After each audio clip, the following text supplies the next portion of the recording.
देखिए, जौहर यूनिवर्सिटी की ज़मीन वापस लेना शर्मनाक है। मोदी सरकार ने दावा किया था कि हर एक हफ्ते पे वो एक यूनिवर्सिटी बनाएगी। 9 साल हो गया, एक भी यूनिवर्सिटी की एक भी ईंट तक नहीं दिखी।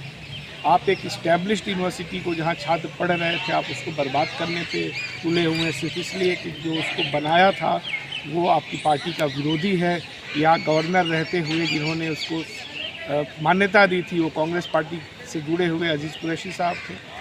तो आपका नफ़रत किसी नेता से हो सकता है, उसके बनाए गए यूनिवर्सिटी से कैसे हो सकता है?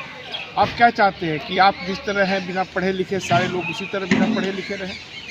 तो ये जाहिल बनाने की एक कोशिश है जनता की। और सबसे शर्मनाक ये है कि ऐसा इतिहास में एक बार बस हुआ था, जब मनुवादियों ने नालंदा यूनिवर्सिटी को, जो बौद्ध धर्म के और विचार के प्रसार का केंद्र बना हुआ था, उसको जलाया था। तो मैं तो इसकी तुलना, जौहर यूनिवर्सिटी की ज़मीन लेने की तुलना नालंदा को मनुवादियों द्वारा जलाए जाने से ही कर सकता हूँ। इससे बुरा और क्या हो सकता है?